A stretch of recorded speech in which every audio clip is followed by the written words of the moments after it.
Very good afternoon and welcome to Expert Talks. I'm Rose Jacobs, your host for the show. Now, this is the show that brings experts and industry leaders right to your screen so that you can profit in your own financial world and be inspired by some of the experts and leaders. Today we're speaking with Micheal Jansen, Managing Director of PowerTec's Engineered Solutions. Micheal, it's a very good afternoon and thank you for joining us today. Hello, Rose. Thanks for inviting me to the show. A pleasure. Now, just before we get started, I'd like to cover exactly what your company is all about. PowerTec's Engineered Solutions, or PowerTec, is, from my understanding, an Australian independent family-owned energy technology company and system integrator. And sounds like you have a very highly motivated and experienced team with technical core competencies in things like distributed energy, battery energy storage, power systems engineering and system integration engineering. Have I covered everything? That was quite a mouthful, yes, all these terms, but yes, you're correct. We basically work with utilities and we work with communities and industry to power their sites or their network more sustainably and more reliably and more independently. So yes, to say it a bit simpler, that's it. Thank you. So to start with, can you tell us about how microgrid and distributed energy systems and solutions benefit the power supply systems? Yes. Microgrids are playing an increasingly important role in power grids. You know how the energy sector, everybody says that, is transitioning from central generation, which was one way from the power station to the consumer, to a bidirectional network that allows for lots of small distributed solar, wind, renewable generation in general. And that has a bidirectional power flow through the network. So microgrid technology delivers kind of what I call autonomous cells within this future network. So where a commercial or industrial operation or a community indeed can not only power itself more sustainable with their own renewables, but also more independently from the power network. That means they can access the energy wholesale markets, which reduces their energy bill. And at the same time, however, can make the network more resilient to avoid overload and congestion in a future network that is more democratic and that allows for more exchange. It's quite a diversification by the sounds of it there. So in your opinion, how sustainable is Australia's power system at the moment? Yeah, on the high level, if I remember well, Australia sits at 25% electricity generation from renewables. So that number sits somewhere in the middle as compared to other nations with comparable socioeconomic status. But of course, Australia has all this renewable resource, the sun, and can and must do more and become more sustainable and become more of a leader.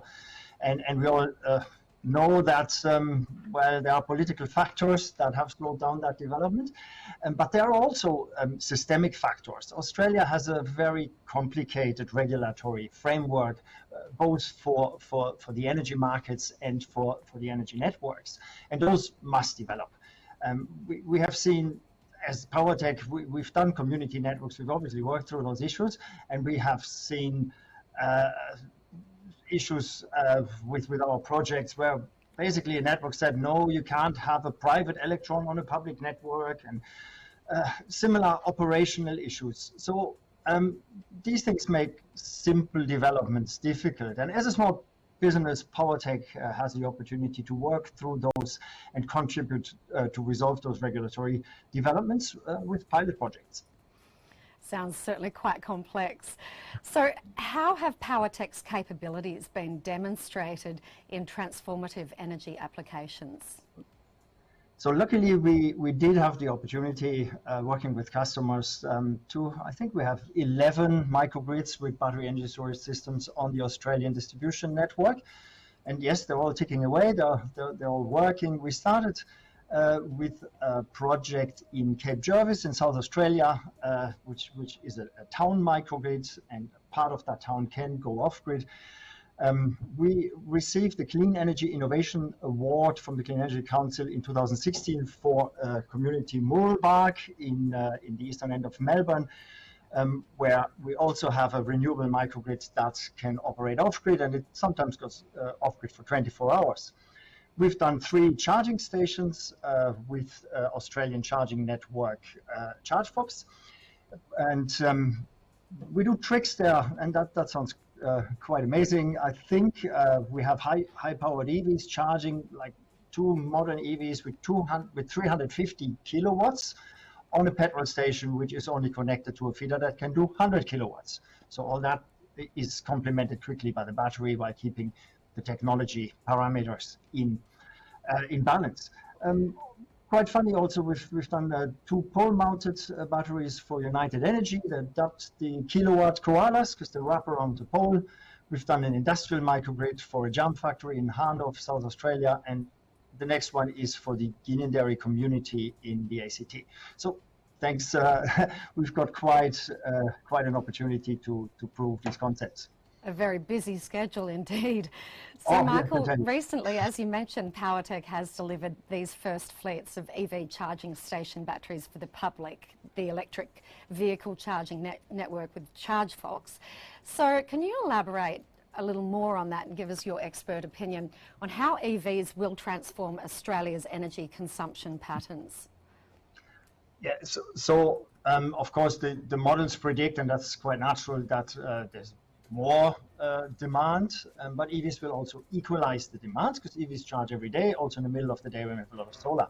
But I think the key question is how to deal with those spikes that electric vehicle charging causes on the electricity network. And this is becoming very relevant with increasing uptake in Australia. Australia is still on a low level, but now we have lots of new projects, including public bus fleets becoming electrical.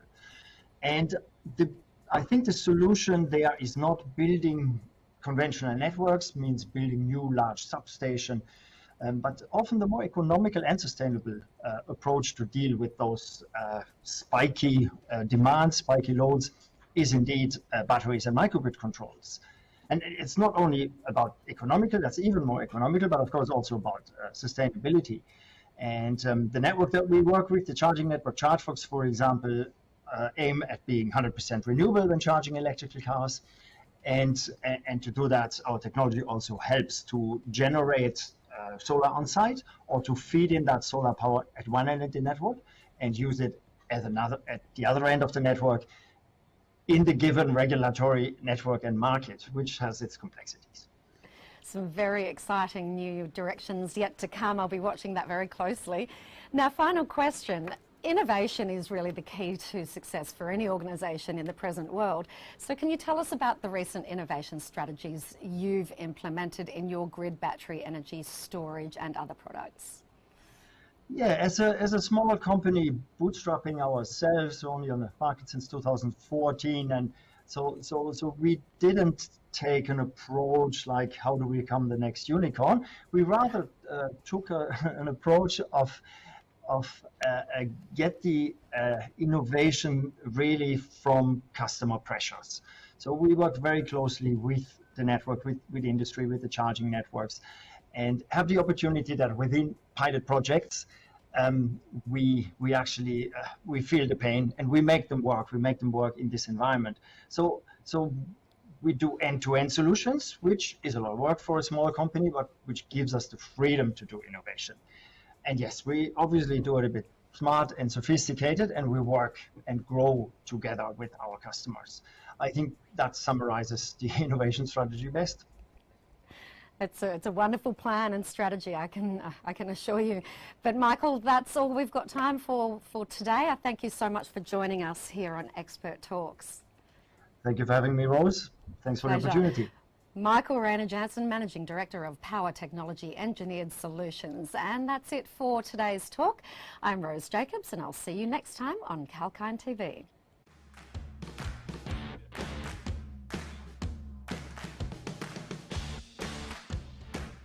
Tune in to stay